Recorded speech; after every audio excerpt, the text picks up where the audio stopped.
ছাত্র জনতার অভ্যুত্থানের 1 মাসের শহীদি মার্চ কর্মসূচি বৃহস্পতিবার। পুনর্গঠনের সময় বিভাজন সৃষ্টির পাঁয়তারার অভিযোগ বৈষম্য বিরোধী ছাত্র আন্দোলনের। আমার ওই শহীদ ভাইদের স্মৃতিকে, স্পিরিটকে নিজের মধ্যে ধারণ করে 1 মাস পূর্তি উপলক্ষে আমরা একটি শহীদি মার্চ করতে চাই।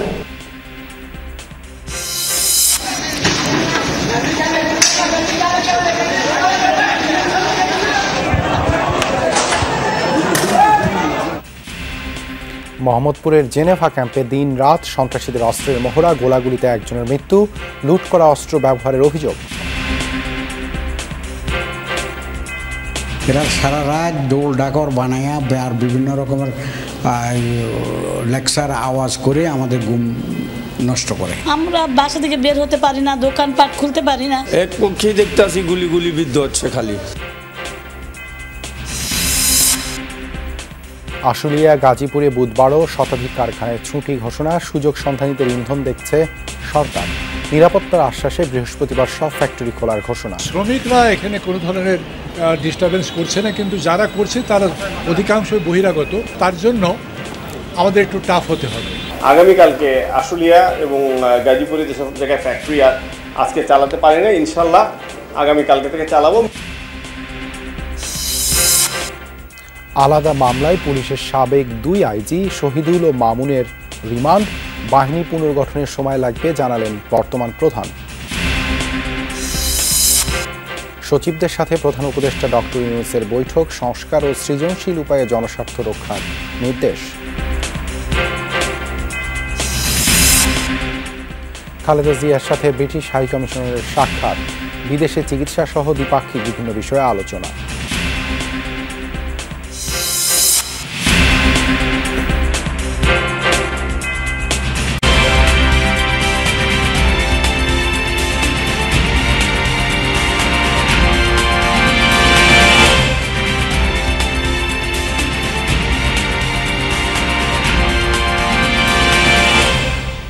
আমন্ত্রণ যমুনা নিউজে আপনাদের সঙ্গে আছি আমি দেবাশিস রঞ্জন সরকার। এতক্ষণ শিরোনাম দেখছিলেন।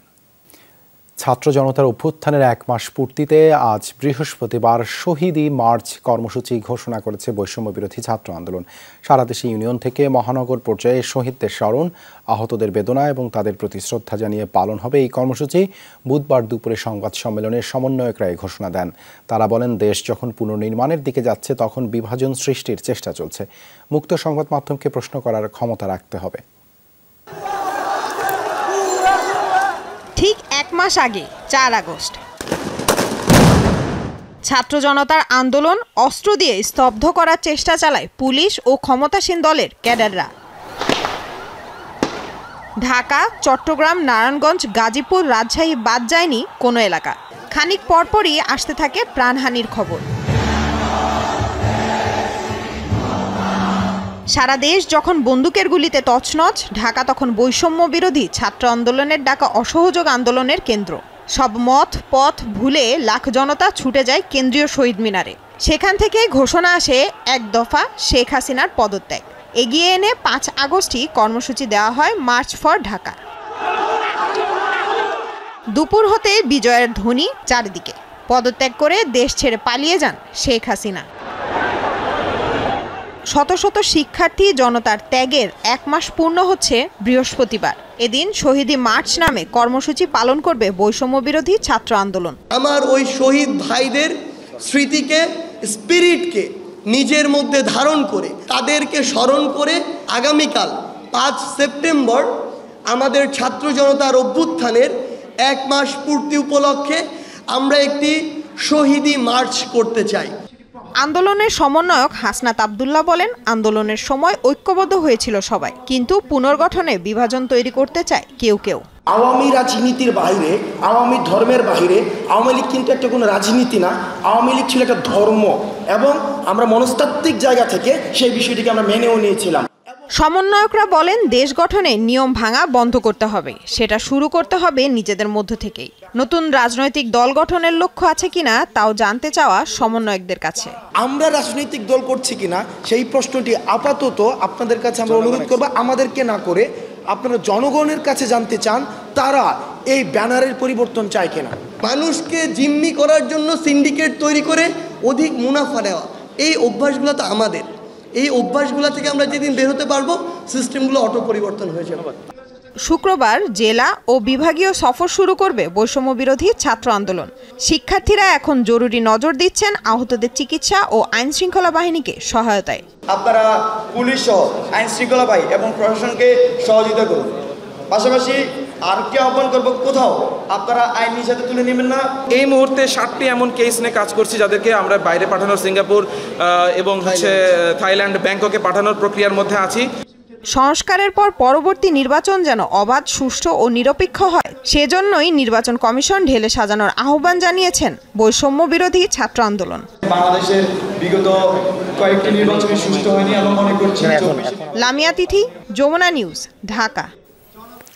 পুলিশের লুট করা অস্ত্রে আধিপত্য বিস্তারে হামলা, পাল্টা হামলা হচ্ছে মোহাম্মদপুরের জেনেভা ক্যাম্পে। প্রায় গোলাগুলি চলছে বিভিন্ন গ্রুপে। 6 আগস্ট থেকে বুধবার পর্যন্ত গুলিতে 2 জন নিহতের পাশাপাশি আহত হয়েছে প্রায় অর্ধশত। স্থানীয় বাসিন্দারা তুলে ধরছেন নিজেদের অসহায়ত্বের কথা। খুব দ্রুত সেখানে সমন্বিত অভিযানের কথা জানিয়েছে পুলিশ। রাশেদ নিজামের রিপোর্ট।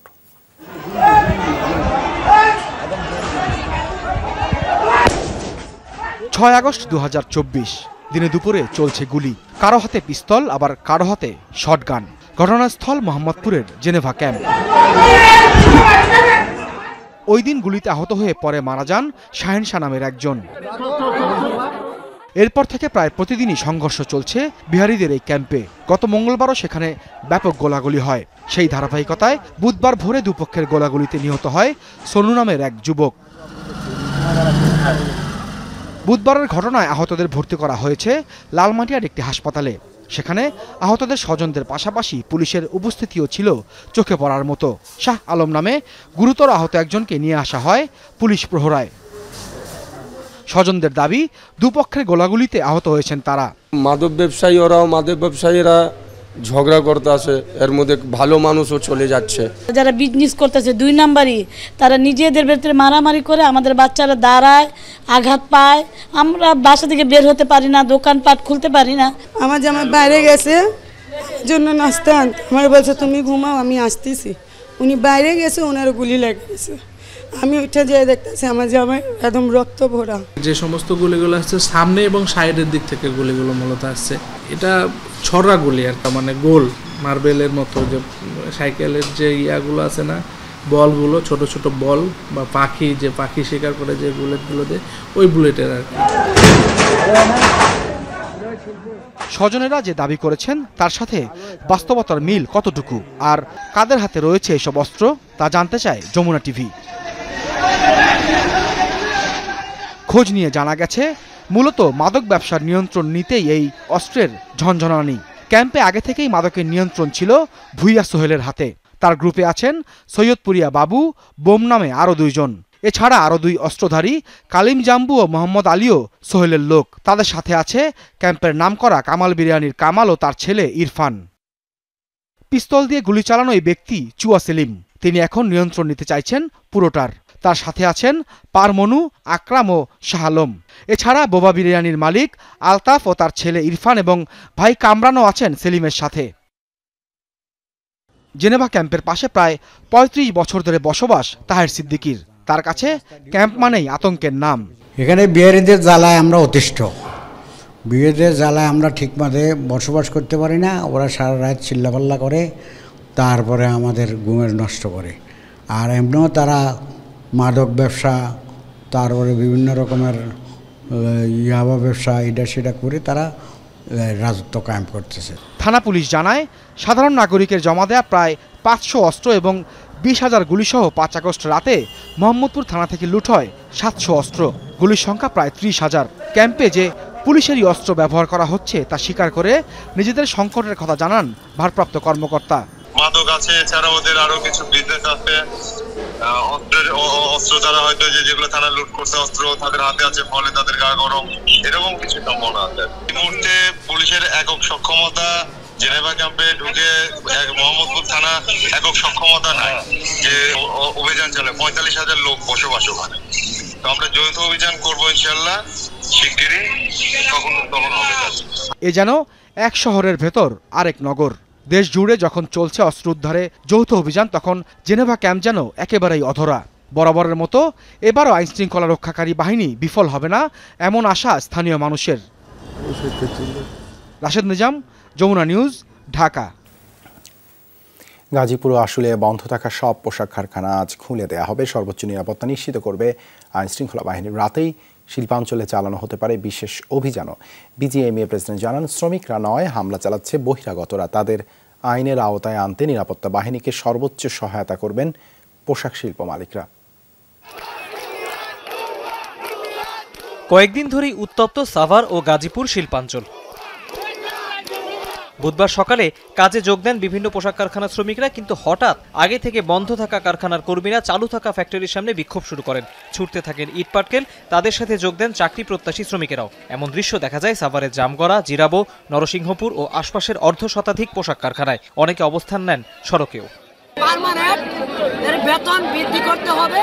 এখন যাদের আমাদের বেতন আটকা আছে, বিকাল 4টার মধ্যে সবার অ্যাকাউন্টে বেতন দিয়ে দিতে হবে। প্রতি বছর ফেব্রুয়ারি মাসে বর্তমান প্রেক্ষাপট অনুযায়ী মানসম্মত বাড়তি বেতন নিশ্চিত করতে হবে। এই অবস্থায় অর্ধশতাধিক কারখানায় ছুটি ঘোষণা করতে বাধ্য হয় কর্তৃপক্ষ। একই অবস্থা ছিল গাজীপুরে। পরে সেখানে নিরাপত্তা জোরদার করে আইনশৃঙ্খলা বাহিনী। ইন্ডাস্ট্রিয়াল পুলিশ, জেলা প্রশাসন, সাথে সেনাবাহিনী আমরা যৌথভাবেই কাজ করছি। কোনো অব্যবস্থাপনার খবর পাচ্ছি আমরা সেখানেই মুভ করছি। আমরা আন্দোলনকারী এবং কর্তৃপক্ষ, ম্যানেজমেন্ট উভয়ের সাথে কথা বলতেছি। যৌক্তিক সমাধানে আমরা সচেষ্ট। সার্বিক পরিস্থিতি নিয়ে বিকেলে বৈঠকে বসে গার্মেন্টস ব্যবসায়ীদের শীর্ষ সংগঠন বিজিএমইএ। যোগ দেন সেনাবাহিনী সহ আইনশৃঙ্খলা বাহিনীর সদস্যরা। মালিকদের অভিযোগ, চলমান অসন্তোষে মদত আছে স্বার্থান্বেষী মহলের, ভাঙচুর চালাচ্ছে বহিরাগতরা। পরিবর্তন হলে কিছুটা হাত বদল হয়, এটাতে অস্বীকার করা আমাদের জন্য বোকামি ছাড়া কিছুই না। আমাদের জন্য সবচেয়ে বড় সমস্যাই এখন হচ্ছে যে বহিরাগত যে অলনে সাডেন যারা আসতেছে, অ্যাটাক করতেছে, এইটা। বৈঠকে প্রশাসন ও আইনশৃঙ্খলা বাহিনীর সদস্যদের আশ্বাসের প্রেক্ষিতে বৃহস্পতিবার কারখানা খোলা রাখার সিদ্ধান্ত হয়।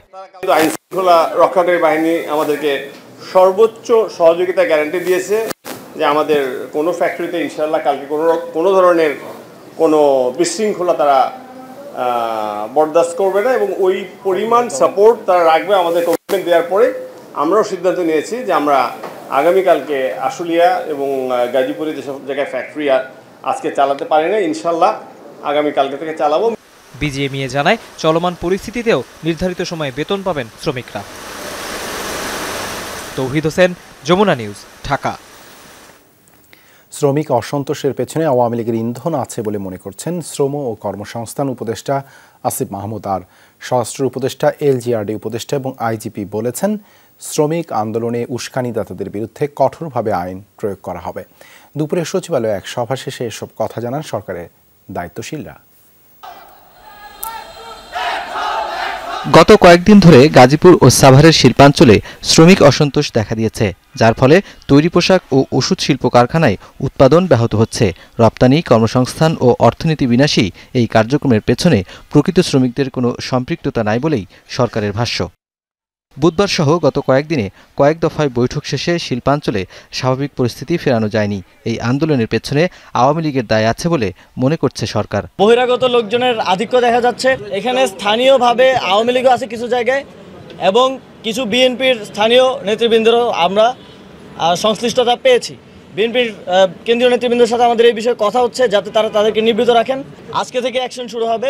পুলিশ সেখানে কোনো প্রকার হার্ম হয়, ক্ষতি হয় এমন কোনো অ্যাকশন নেবে না, তবে রাস্তাগুলো খালি করার জন্য তারা যথাযথ অ্যাকশন নেবে। এলজিআরডি উপদেষ্টা বলছেন, বকেয়া বেতন ও ঝুট ব্যবসার দখল সংক্রান্ত সমস্যাগুলো নিরসন হওয়ার পরও আন্দোলন অর্থনীতি বিনাশী। আর স্বরাষ্ট্র উপদেষ্টার দাবি, কারখানায় হামলাকারীদের বিরুদ্ধে কঠোর হবে সরকার। এটা যদি নষ্ট হয়, বাংলাদেশে ফরেন কারেন্সি আর্নিং বন্ধ হয়ে যাবে, লোকাল ইন্ডাস্ট্রি নষ্ট হয়ে যাবে, তাহলে আমাদের কার লাভ হবে? তো এই যেগুলো চিন্তা করে আমাদের এখন আগাতে হচ্ছে যে শ্রমিকরা এখানে কোনো ধরনের ডিস্টারবেন্স করছে না, কিন্তু যারা করছে তারা অধিকাংশই বহিরাগত। ওদেরকে কীভাবে মোকাবিলা করা যায়, এবং তার জন্য আমাদের একটু টাফ হতে হবে, আমাদের একটু শক্ত হতে হবে। কঠোর না হবে, অ্যারেস্ট হতে পারে, ডিটেনশন হতে পারে। শিল্পাঞ্চলের কাজের পরিবেশ ফিরিয়ে আনতে আইনশৃঙ্খলা রক্ষা বাহিনীর যৌথ অভিযান শুরু হয়েছে বলে জানিয়েছেন আইজিপি মইনুল ইসলাম। আশা প্রকাশ করেছেন, দু একদিনের মধ্যেই শিল্পাঞ্চলে কর্মচাঞ্চল্য ফিরে আসবে। একটা অস্থিরতা তৈরি করতে চায় তাদেরকে কিন্তু আমরা মানে ছাড় দেওয়ার সুযোগ নাই। Nurnabi Sarkar, Jamuna news, Dhaka. BNP chairperson Khaleda জিয়ার স্বাস্থ্যের খোঁজ খবর নিয়েছেন বাংলাদেশে নিযুক্ত British high commissioner Sarah Catherine Cook. দীর্ঘ 7 বছর পর কোনো বিদেশি কূটনীতিক সাক্ষাৎ করতে যান তার সাথে। সাক্ষাতে খালেদা জিয়া 2 দেশের সার্বিক অবস্থা ও সম্পর্ক উন্নয়নে জোর দেন। বৈঠক শেষে দলের স্থায়ী কমিটির সদস্য আমির খসরু জানান, দেশের বাইরে চিকিৎসার জন্য যেতে খালেদা জিয়া প্রস্তুত কিনা তা নিয়ে কথা হয়েছে। ডক্টর AZM জাহিদ হোসেন জানান, যত দ্রুত সম্ভব শারীরিক অবস্থা বিদেশ যাওয়ার উপযোগী হলেই তিনি উন্নত চিকিৎসার জন্য দেশের বাইরে যাবেন। দীর্ঘ 7 বছর পর কোনো বিদেশি কূটনীতিক সাক্ষাৎ করলেন বিএনপি চেয়ারপারসন খালেদা জিয়ার সাথে। বুধবার রাত 8টায় ব্রিটিশ রাষ্ট্রদূত সারাহ কুক বিএনপি চেয়ারপারসনের বাসভবন ফিরোজায় যান। গত 5 আগস্ট দেশের রাজনৈতিক পট পরিবর্তনের পর স্থায়ী মুক্তি পান খালেদা জিয়া। এরপর বিদেশি কোনো কূটনীতিকের সাথে এটাই তার প্রথম সাক্ষাৎ। 1.5 ঘন্টার বৈঠক শেষে কথা বলেন আমির খসরু মাহমুদ চৌধুরী। জানান, খালেদা জিয়ার বিদেশে চিকিৎসা সহ দ্বিপাক্ষিক বিভিন্ন বিষয়ে আলোচনা হয়েছে। বাংলাদেশে একটা মুক্ত পরিবেশ সৃষ্টি হয়েছে, যেখানে কূটনীতিকরাও মুক্তভাবে চলাফেরা করতে পারছে। ওদের প্রধান বিষয়টা ছিল ম্যাডামের শরীর কেমন আছে, ভালো আছে কিনা, উনি কি বাইরে চিকিৎসার জন্য যাওয়ার জন্য ওনার শারীরিকভাবে ওনার প্রস্তুতি আছে কিনা, ঠিক আছেন কিনা। এরপর কথা বলেন ডাক্তার জাহিদ হোসেন। জানান, খালেদা জিয়ার শারীরিক অবস্থা বিমান ভ্রমণের উপযোগী হলেই চিকিৎসার জন্য বিদেশ যাবেন। ওনার যে ফ্লাইং আওয়ারটা যেটা লাগবে 8 থেকে প্রায় 13 ঘন্টা সময়ের মতো লাগবে যদি ইউকেতেও নেওয়া হয়, আর আমেরিকাতে নিতে হলে প্রায় 18 থেকে 21 ঘন্টা টাইমের প্রয়োজন আছে। কাজেই এই শারীরিক সুস্থতা ফর দিস ফ্লাইং এটা একটা অত্যন্ত গুরুত্বপূর্ণ। উই আর ট্রাইং যে যত দ্রুত সম্ভব ওনার শারীরিক সুস্থতা ফ্লাইংয়ের মতো হলেই ওনাকে বিদেশে চেক আপের জন্য নিয়ে যাওয়ার বিষয়টি দেখা হবে। যুক্তরাজ্য ও বাংলাদেশ 2 দেশের সম্পর্ক উন্নততর করতে খালেদা জিয়া সবার প্রতি অনুরোধ করেছেন বলেও জানান দলটির নেতারা। তানভীর মৌসুম, যমুনা নিউজ, ঢাকা। মঙ্গলবার মাঝরাতে শেষ হয় অবৈধ অস্ত্র জমাদানের সময়সীমা। এরপর লুট হওয়া অবৈধ অস্ত্র উদ্ধারে অভিযানে নেমেছে যৌথ বাহিনী। আজও দেশের বিভিন্ন স্থানে রয়েছে অভিযান। এ বিষয়ে বিস্তারিত জানাতে যোগ দিচ্ছেন আমার সহকর্মীরা। শুরুতেই রাজধানীর বাংলা মোটর থেকে যোগ দিচ্ছেন সহকর্মী রিয়াজ রাহান। রিয়াজ, উদ্ধার অভিযানের খবরে সম্পর্কে বিস্তারিত জানাবেন আমাদেরকে।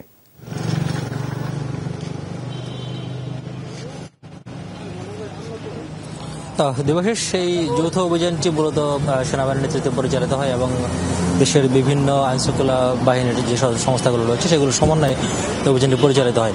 আর এটি আসলে গণমাধ্যমে ঢাকঢোল পিটিয়ে অভিযান হয় বিষয়ে এমন নয়, এর আগে অভিযানগুলো হয়েছে এবং একেবারেই আইনশৃঙ্খলা বাহিনীর নিজস্ব স্ট্র্যাটেজিগত বিষয় বা তাদের কৌশলগত কারণে তারা বিভিন্ন জায়গায় অভিযান পরিচালনা করেন। তবে গতকালকেও অভিযান পরিচালিত হয়েছে, আজকেও অভিযান পরিচালিত করার কথা রয়েছে। তবে এখন পর্যন্ত ঢাকা শহরে আমরা বিভিন্ন জায়গায় ঘুরেছি, যেখানে যেখানে আমাদের কাছে তথ্য ছিল গিয়েছি, সেখানে এখন পর্যন্ত কোনো ধরনের অভিযান আমাদের চোখে পড়েনি। তবে যেহেতু আগেও বলে রেখেছি, যেহেতু এটি একেবারেই সম্পূর্ণ বা অনেক ক্ষেত্রেই গোপনীয়তা রক্ষা করা হয়, অনেক ক্ষেত্রে যাতে আসামিরা টের না পায়, যেহেতু এটি অস্ত্র, মাদক এবং অস্ত্রধারী সন্ত্রাসী যারা রয়েছে তাদের ধরতে অভিযান, সুতরাং এটি কিছুটা গোপনীয়তা বা অনেক ক্ষেত্রে গোপনীয়তা রক্ষা করা হয়। সেই কারণে আমাদের কাছে এখন পর্যন্ত ঢাকা শহরে অভিযানের তথ্য পাওয়া যায়নি বা অভিযানে কেউ আটক হয়েছে বলেও জানা নেই। দেবাশিস, ধন্যবাদ রিয়াজ যুক্ত হবার জন্য। সিলেট এবং রংপুর থেকেও যুক্ত রয়েছেন সহকর্মীরা। মাহবুবুর রহমান রিপন সিলেট থেকে যুক্ত হচ্ছেন। রিপন, উদ্ধার অভিযানের কি খবর? লুট হওয়া অস্ত্রের কতটি জমা পড়ল?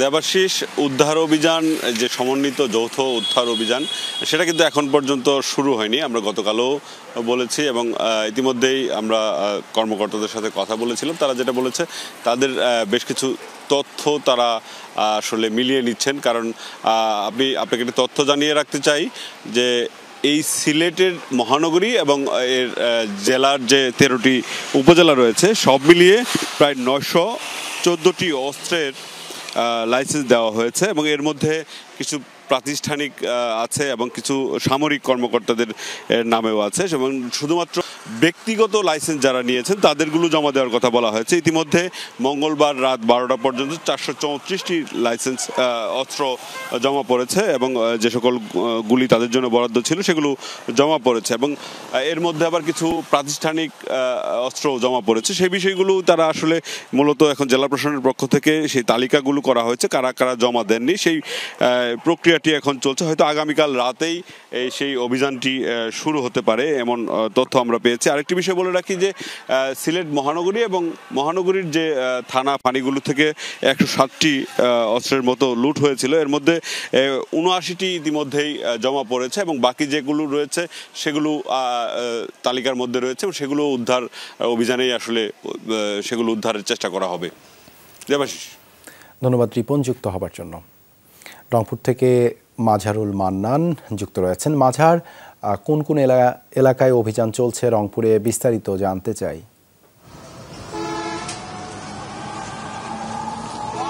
দেবাশিস, অভিযানের কথা যদি বলি, রংপুর মেট্রোপলিটন পুলিশের যে ক্রাইম জনাব শিবলি কাউছার কিছুক্ষণ আগে তিনি আমাকে যেটি জানিয়েছেন যে রংপুরের যে মেট্রোপলিটন এলাকার যে 6টি থানা আছে সেই 6টি থানা থেকেই কিন্তু 12টার পরে যৌথ বাহিনী তারা অভিযান শুরু করেছেন এবং বিভিন্ন এলাকাতে তারা এই অভিযানটি পরিচালনা করছেন। রংপুরের যে জেলা পুলিশ আছে সেটির যে পুলিশ সুপার জনাব মোহাম্মদ শরীফ উদ্দিন তিনি যেটি বলেছেন যে 8টি থানা থেকেই সেনাবাহিনী সহ যৌথ বাহিনীর যে অভিযানটি সেটি শুরু হয়েছে।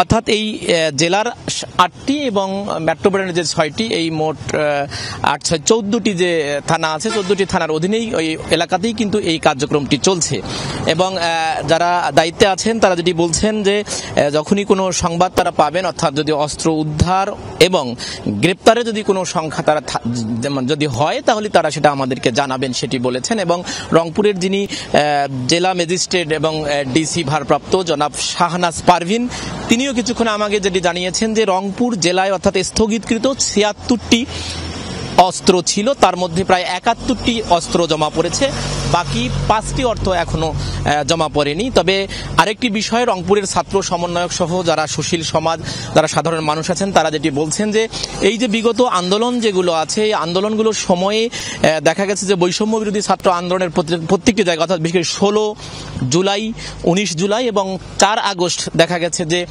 সাবেক সরকার দলীয় যারা নেতাকর্মী ছিলেন তাদের হাতে অনেক আগ্নেয়াস্ত্র দেখা গেছে এবং প্রকাশ্যে গুলি করতে দেখা গেছে, যেগুলো হচ্ছে যে বিভিন্ন সময়ে বিভিন্ন মিডিয়া এবং সামাজিক যোগাযোগ মাধ্যমে ভাইরাল হয়েছে। এই সব অস্ত্র উদ্ধারেরও তারা দাবি তুলেছেন।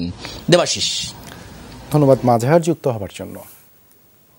জনগণের সমর্থন নিয়ে বিএনপি আগামীতে জাতীয় সরকার ব্যবস্থায় দেশ পরিচালনা ও দ্বিকক্ষ বিশিষ্ট পার্লামেন্ট সংবিধানে সংযুক্ত দেখতে চায় বলে মন্তব্য করেছেন দলটির ভারপ্রাপ্ত চেয়ারম্যান তারেক রহমান। সন্ধ্যায় ধারাবাহিক কর্মসূচির অংশ হিসেবে ঢাকা বিভাগে দলের তৃণমূল নেতাকর্মীদের সাথে ভার্চুয়াল মতবিনিময়ে তিনি এমন মন্তব্য করেন। বলেন, জনগণের সমর্থন নিয়ে বিএনপি আগামীতে জাতীয় সরকারের মাধ্যমে দেশ পরিচালনা দেখতে চায়। দেশের সংস্কার পরিকল্পনার কথাও জানান তিনি। বলেন, দলের সংকটকালে তৃণমূলই বিএনপিকে বারবার রক্ষা করেছে। বিএনপির সফলতা আর অগ্রযাত্রা কখনোই ব্যাহত হবে না বলেও জানান তারেক রহমান। মতবিনিময়ে উপস্থিত ছিলেন দলটির স্থায়ী কমিটির সদস্য ডক্টর আব্দুল মঈন খান, মির্জা আব্বাস ও গয়েশ্বরচন্দ্র রায় সহ অন্যরা।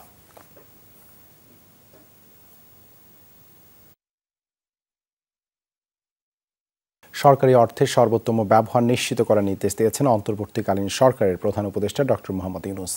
বুধবার প্রধান উপদেষ্টার কার্যালয়ে আয়োজিত সচিব সভায় তিনি এই আদেশ দেন। 8 আগস্ট দায়িত্ব নেওয়ার পর অস্থায়ীভাবে রাষ্ট্রীয় অতিথি ভবন যমুনায় দাপ্তরিক কার্যক্রম পরিচালনা করছিলেন অন্তর্বর্তী সরকারের প্রধান উপদেষ্টা ডক্টর মোহাম্মদ ইউনূস। তবে গেল রোববার থেকে নিয়মিত তেজগাঁওয়ে প্রধান উপদেষ্টার কার্যালয়ে কার্যক্রম শুরু করেন তিনি। বুধবার সকালে সেখানে আসেন 55 মন্ত্রণালয় ও বিভাগের সচিবরা। তাদের সাথে প্রথমবারের মতো বৈঠকে সভাপতিত্ব করেন ডক্টর ইউনূস।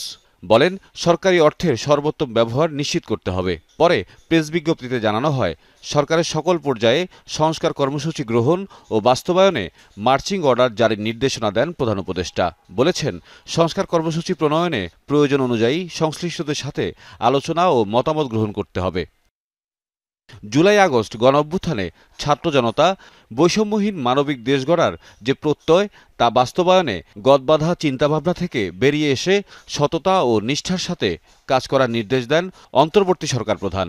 দুর্নীতির মূল উৎপাটন করার নির্দেশ দিয়ে তিনি আরও বলেছেন, সেবা সহজীকরণের মাধ্যমে জনগণের সর্বোচ্চ সন্তুষ্টি অর্জন করতে হবে, সরকারি অর্থের সর্বোত্তম ব্যবহার নিশ্চিত করতে হবে, সরকারি ক্রয়ে যথার্থ প্রতিযোগিতা নিশ্চিত করতে হবে এবং স্বচ্ছতা জবাবদিহিতা নিশ্চিতে বিদ্যমান প্রতিবন্ধকতাসমূহ দূর করতে হবে।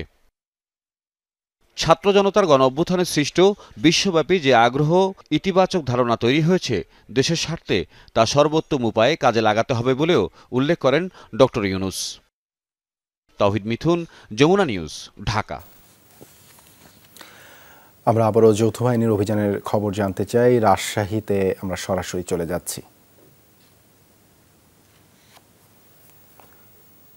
রাজশাহী থেকে যুক্ত হচ্ছেন সহকর্মী তারেক মাহমুদ। তারেক, উদ্ধার অভিযানের কি খবর?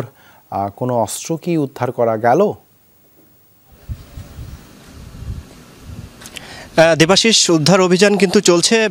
রাত 12টার পরে কিন্তু উদ্ধার অভিযানে যৌথ বাহিনী কিন্তু নেমে পড়েছে এবং এর মধ্যে আমি এর আগে যেমন রাজশাহীর যে রানীবাজার এলাকায় ছিলাম, সেখানে কিন্তু যে অবৈধ অস্ত্র উদ্ধার এবং যারা মাদক ব্যবসায়ী রয়েছে মাদক উদ্ধার থেকে শুরু করে সার্বিক যে কার্যক্রম, এই সেনাবাহিনী এবং পুলিশ সদস্যরা তারা কিন্তু মাঠে নেমেছেন এই রাত 12টার পরে। এবং আমরা যতটুকু দেখতে পাচ্ছি যে রাজশাহী জুড়েই কিন্তু গতকালকে থেকে রাত 12টার পরে যেহেতু রাজশাহী মহানগরীতে সব মিলে 98টি যে অস্ত্র সেটি এই লুট হয়েছে এবং এর মধ্যে মোট 79টি অস্ত্র সেটি উদ্ধার করা সম্ভব হয়েছে। এবং রাজশাহী জেলাতে অস্ত্র কিন্তু চুরি যায়নি, তবে 600 রাউন্ড গুলি, 11টি গাড়ি কিন্তু ক্ষতিগ্রস্ত হয়েছে এবং রাজশাহী জেলায় মোট 158টি যে অস্ত্র জমা দেয়নি কিন্তু সংশ্লিষ্ট যারা লাইসেন্সধারী রয়েছে। এবং যৌথ বাহিনী পুলিশ এই লুট হওয়া অস্ত্রগুলো এবং গোলা বারুদগুলো অবৈধ যে অগ্নেয়াস্ত্র উদ্ধারের পাশাপাশি এই রাজশাহীর যে যারা চিহ্নিত চোরাকারবারি মাদক ব্যবসায়ী যারা সন্ত্রাসী রয়েছে তাদের বিরুদ্ধে কিন্তু তাদেরকে ধরতে মাঠে নেমেছে। এবং সেই সাথে সাথে আমরা যতটুকু দেখতে পাচ্ছি যে রাত এই 12টার পরে কিন্তু যৌথ বাহিনীর উদ্যোগে সেনাবাহিনী পুলিশ তারা মাঠে নেমে কিন্তু কাজ করছে। এবং আইনশৃঙ্খলা বাহিনীর পক্ষ থেকে যেমনটি বলা হচ্ছে যে যারা আসলে পালিয়ে গেছে, যাদের বিরুদ্ধে মামলা রয়েছে, যারা চিহ্নিত মাদক ব্যবসায়ী, যারা এই বিভিন্ন অপকর্মের সাথে জড়িত, এই তাদেরকে কিন্তু ধরার যে বিষয়টি সেই বিষয়ে কিন্তু তারা কাজ করছেন। এবং আমি যতটুকু দেখতে পাচ্ছি যে যৌথ বাহিনীর অভিযানে কিন্তু অস্ত্র উদ্ধারের পাশাপাশি বিভিন্ন এলাকায় যারা সন্ত্রাসী রয়েছে, যারা মাদক ব্যবসায়ী রয়েছে, সেই মাদক ব্যবসায়ী সন্ত্রাসীদের ধরতে কিন্তু সেনাবাহিনী, পুলিশ, র্যাব, বিজিবি সহ অন্যান্য সংস্থার সদস্যরা তারা রাত 12টার পরে কিন্তু নেমে পড়ছেন। এবং বিভিন্ন এলাকায় আমি যেমনটি দেখতে পাচ্ছি যে এলাকাগুলো আসলে যেখানে মাদক কেনাবেচা হয়, মাদক ব্যবসায়ী যে দৌরাত্ম্য সেটি কমাতে এবং এই বিষয়গুলো নিয়ে কিন্তু এই যারা সেনাবাহিনী, পুলিশ এবং এই যৌথ বাহিনীর যারা দায়িত্বরত রয়েছেন তারা রাত 12টার পরেই কিন্তু নেমে পড়ছেন। এবং রাজশাহী জুড়ে যে তাদের যে কার্যক্রম সেটি কিন্তু আমি দেখতে পাচ্ছি। এবং সেই সাথে সাথে আরেকটি বিষয়ে দেবাশিস আপনাকে বলতে চাই যে এই বাংলাদেশের ইতিহাসে সবথেকে যে রক্তক্ষয়ী যে সহিংস ছাত্র আন্দোলনের মাধ্যমে আওয়ামী লীগ সরকারের পতন সেটি হয় এবং তারপর দেশ জুড়ে যে প্রায় 5 শতাধিক যে থানা রয়েছে সেই থানায় কিন্তু হামলা চালানো হয়েছে, বিপুল পরিমাণে অস্ত্র গোলাবারুদ সেটি কিন্তু লুট করা হয়েছে। এবং রাজশাহীতেও কিন্তু আমরা দেখেছি যে কয়েকটি থানা কিন্তু পোড়ানো হয়েছে, পুলিশের ওপরে হামলা করা হয়েছে। সে বিষয়ে কিন্তু আইনশৃঙ্খলা বাহিনীর সদস্যরা তারা কাজ করছেন। এবং এর পরে বাংলাদেশ সেনাবাহিনীর যারা দায়িত্বরত রয়েছেন তারা কিন্তু থানাগুলোতে থানার যে নিরাপত্তা, মানুষের যে নিরাপত্তা, সেই নিরাপত্তার জন্য কিন্তু তারা কাজ করে যাচ্ছেন। এবং এখন পর্যন্ত সেনাবাহিনীর সদস্যরা তারা কিন্তু মাঠে রয়েছেন। বলা যায় যে এই রাজশাহীর বিভিন্ন এলাকায় আমি যতটুকু দেখেছি যারা চিহ্নিত মাদক ব্যবসায়ী সন্ত্রাসী রয়েছে তারা অনেকটাই থমকে আছে এবং তারা এলাকা থেকে পালিয়েছে বলা যায়। এবং সেই সাথে সাথে আইনশৃঙ্খলা বাহিনীদের এই উদ্যোগ এবং তাদের যে কার্যক্রম, সেই কার্যক্রমে আসলে যারা সাধারণ মানুষ রয়েছে তারা অনেকটাই সাধুবাদ জানাচ্ছেন এবং সেই সাথে সাথে সেনাবাহিনী, পুলিশ এবং যে যৌথ বাহিনীর যে উদ্যোগ সেটা অনেকটাই কিন্তু সাধুবাদ জানাচ্ছেন আমরা দেখতে পাচ্ছি।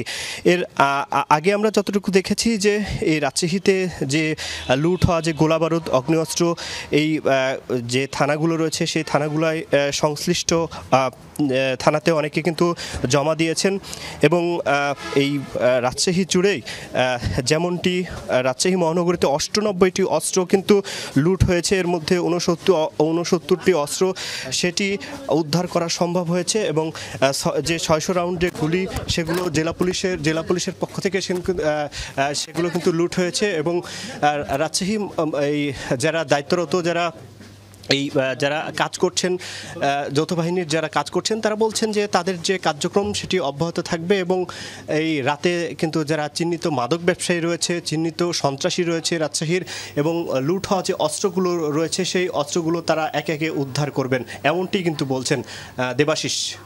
ধন্যবাদ তারেক যুক্ত হবার জন্য। বৃহস্পতিবার সংবাদ সম্মেলন করবে নির্বাচন কমিশন। বুধবার দুপুরে আগারগাঁওয়ে নির্বাচন ভবনে এই তথ্য জানান প্রধান নির্বাচন কমিশনার কাজী হাবিবুল আওয়াল।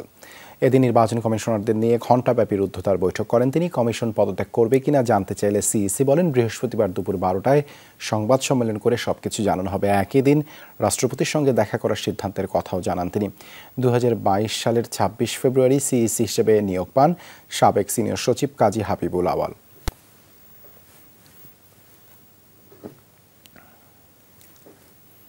রাজশাহীতে সাবেক প্রধানমন্ত্রী শেখ হাসিনা, সেতু মন্ত্রী ওবায়দুল কাদের ও স্বরাষ্ট্রমন্ত্রী আসাদুজ্জামান খান সহ 178 জনের নামে মামলা হয়েছে। বুধবার রাতে পুঠিয়া থানায় বিএনপি কর্মী মজির উদ্দিনকে হত্যার অভিযোগে তার স্ত্রী মাসুফা এই মামলা করেন। মামলায় উল্লেখ, 2015 সালের 1 মে বানেশ্বর বাজারে গণতন্ত্র রক্ষা দিবসে 20 দলীয় জোটের কর্মসূচিতে আওয়ামী লীগের হামলা ও গুলিবর্ষণে প্রাণ হারান বিএনপি কর্মী মজির উদ্দিন। তখন হত্যা মামলা দায়ের করতে গেলেও পুলিশ মামলা গ্রহণ করেনি বলে অভিযোগ পরিবারের। এ বিষয়ে ওসি কবির হোসেন জানান, মামলার এজাহার গ্রহণ করা হয়েছে, প্রয়োজনীয় আইনগত ব্যবস্থা নেওয়া হবে। চট্টগ্রামে একটি বহুতল ভবনের পার্কিং থেকে এস আলম গ্রুপের একটি গাড়ি উদ্ধার করেছে পুলিশ। বুধবার রাতে চেরাগি পাহাড়ের একটি ভবনের পার্কিং থেকে পরিত্যক্ত অবস্থায় মিৎসুবিশি ব্র্যান্ডের একটি পাজেরো গাড়ি উদ্ধার করে কোতোয়ালি থানা পুলিশ। তবে এ ঘটনায় গ্রেপ্তার করা যায়নি কাউকে। এর আগে এস আলমের বিলাসবহুল গাড়ি কাণ্ডকে কেন্দ্র করে চট্টগ্রাম দক্ষিণ জেলা বিএনপির আহ্বায়ক কমিটি বিলুপ্ত ঘোষণা করা হয়। বিএনপির সিনিয়র যুগ্ম মহাসচিব রুহুল কবির রিজভী স্বাক্ষরিত এক বিজ্ঞপ্তিতে স্থগিত করা হয় এই কমিটির আহ্বায়ক আবু সুফিয়ান, যুগ্ম আহ্বায়ক এনামুল হক ও সদস্য মামুন মিয়ার পদ। গেল বৃহস্পতিবার এই 3 নেতার তদারকিতেই কালুরঘাট বিসিক শিল্প এলাকায় এস আলম গ্রুপ চেয়ারম্যান ও তার পরিবারের 14টি বিলাসবহুল গাড়ি সরিয়ে নেয়ার অভিযোগ ওঠে।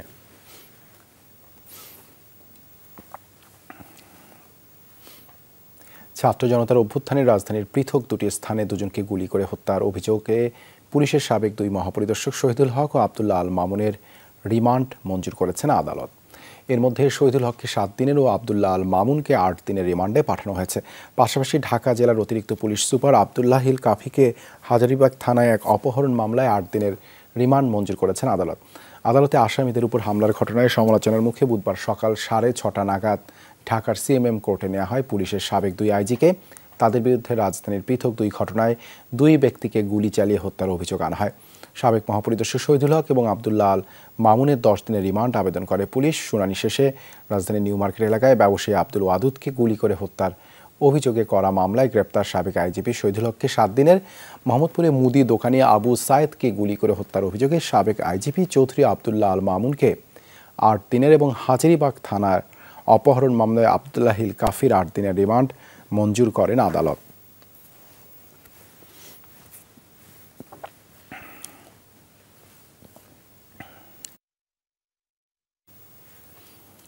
স্বরাষ্ট্র উপদেষ্টা বলেছেন, এমন কিছু নেই যে একদিনের মধ্যেই পুলিশের ভাবমূর্তি উন্নতি করে ফেলবে।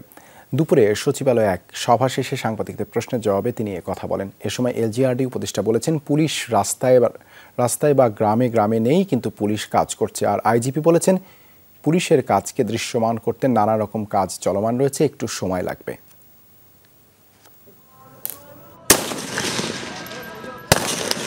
ছাত্র জনতার আন্দোলনে পুলিশের বিরুদ্ধে হত্যার দায় রয়েছে।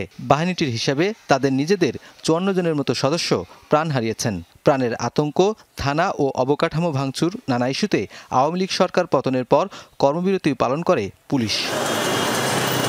অন্তর্বর্তী সরকার গঠনের পর বদলি, পদোন্নতি সহ নানা প্রক্রিয়ার মাধ্যমে পুলিশকে কাজে ফিরিয়ে আনতে চেষ্টা করছে সরকার। পুলিশের ইমেজ আস্তে আস্তে কিন্তু উন্নত হচ্ছে, মানে এটা আমার কাছে এরকম কোনো কিছু নাই যে আমি একদিনে সব উন্নতি করে ফেলব।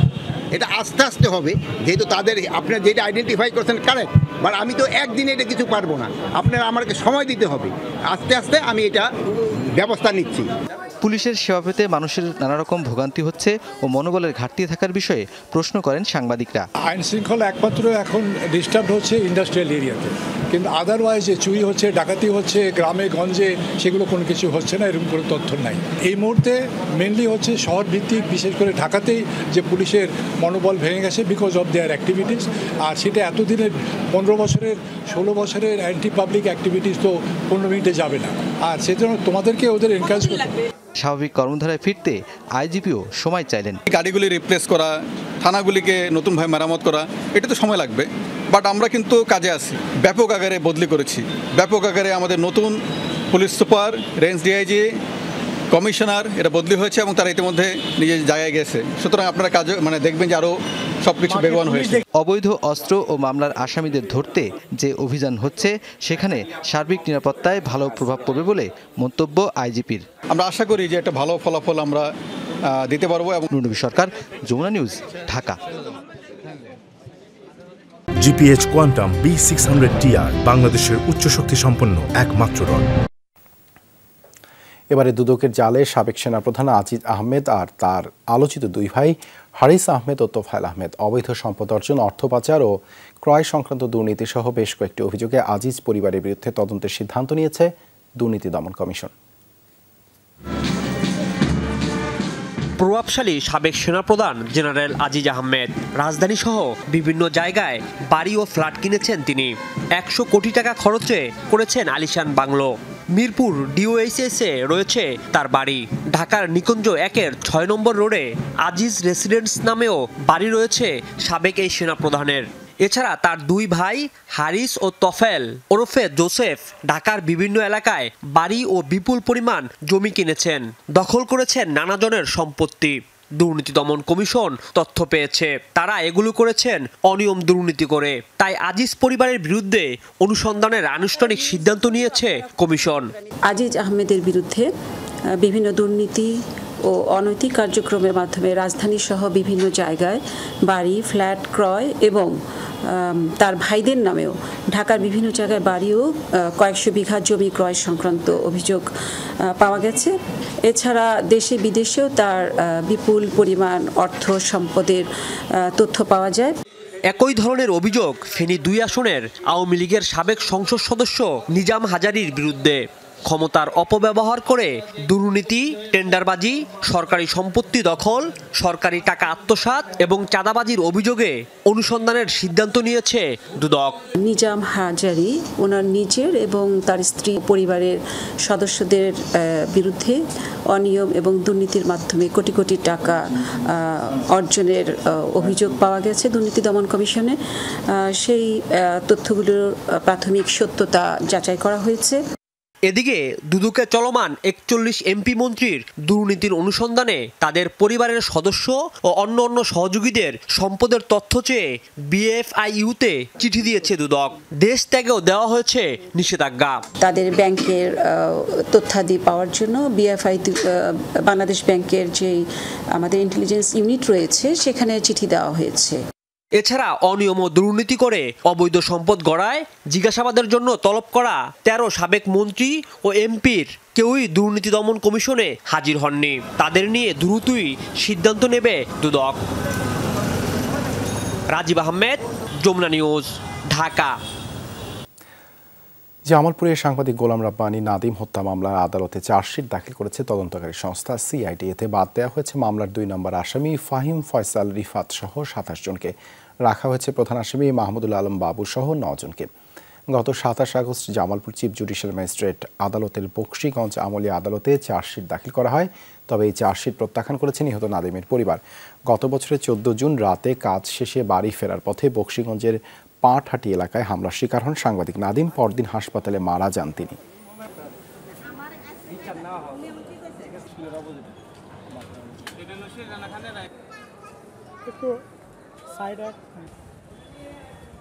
প্রধান আসামিগুলো সবগুলো বাদ দিয়ে মাত্র 9 জনের তার ছেলেকেই বাদ দিয়ে এই মামলার চার্জ দেওয়া হয়েছে। আমি এখন এই চার্জশিট মানি না, আদৌ মানবো না। আমি এই চার্জশিটের বিরুদ্ধে নারাজি দিব। 1 নং আসামি বরখাস্তকৃত চেয়ারম্যান বাবু চেয়ারম্যান সহ 9 জনের বিরুদ্ধে চার্জশিট দেওয়া হয়েছে। তবে বাবু চেয়ারম্যানের ছেলে 2 নং আসামি রিফাতকে চার্জশিট থেকে বাদ দেওয়া হয়েছে। কোনো রকম আইনগত ব্যবস্থা না নেওয়ায় শেষ পর্যন্ত রক্ষা করা যায়নি বড় কাটরার একটি অংশ। বিকেলে রাজধানী ঢাকা রিপোর্টার্স ইউনিটির এক সংবাদ সম্মেলনে একথা জানায় আরবান স্টাডি গ্রুপ। তারা বলেন 2022 সালে ধ্বংসের পর যেটুকু রক্ষা করা গিয়েছিল গত কয়েক সপ্তাহে তাও গুড়িয়ে দেওয়া হয়েছে। জানান বড় কাটরার এই ধ্বংসের বিষয়টি কোনো বিচ্ছিন্ন ঘটনা নয়। ঢাকা মহানগরীর বিভিন্ন ঐতিহ্যবাহী স্থাপনা নিয়ে এই ধরনের ঘটনা চলছে বহুদিন ধরেই। সংরক্ষণের বিষয়টি যাদের করার কথা তারা এ বিষয়ে একেবারে অনাগ্রহী বলে অভিযোগ তাদের। তারা সিটি কর্পোরেশনের পক্ষ থেকে একটি ইন্ডিপেন্ডেন্ট কমিশন গঠনের আহ্বান জানান। আইনি জটিলতাগুলো এটার সমাধান করা এবং একই সাথে বড় কাটরাকে সংরক্ষণের জন্য যথাযথ একটা ব্যবস্থা গ্রহণ করে অন্তত ইনিশিয়েট করুক। আমরা বলছি না ওনারা সংরক্ষণ করবে, কিন্তু প্রাথমিক কাজগুলো ওনারা করুক। বড় কাটরা সংরক্ষণ করতে হবে।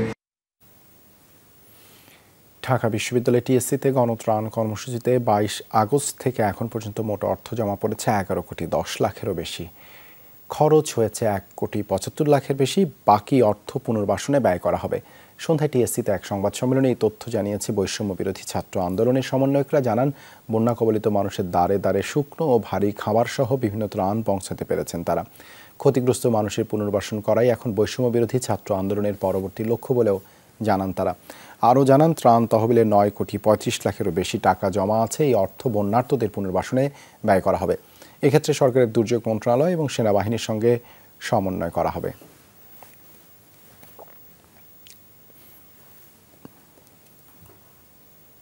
হাজী মোহাম্মদ দানেশ বিজ্ঞান ও প্রযুক্তি বিশ্ববিদ্যালয়ে ভিসির অনুপস্থিতিতে অধ্যাপক ডক্টর হাসান ফুয়াদ এলতাজকে আর্থিক ও প্রশাসনিক কার্যক্রম পরিচালনার দায়িত্ব দেওয়া হয়েছে। ছাত্র জনতার আন্দোলনের পর অচল অবস্থা নিরসনে শিক্ষা মন্ত্রণালয়ের নির্দেশে বিশ্ববিদ্যালয়ের ডিন, কাউন্সিল ও বিভাগীয় চেয়ারম্যানদের সঙ্গে আলোচনার মধ্যে দিয়ে ডক্টর হাসান ফুয়াদকে সাময়িক এই দায়িত্ব প্রদান করা হয়।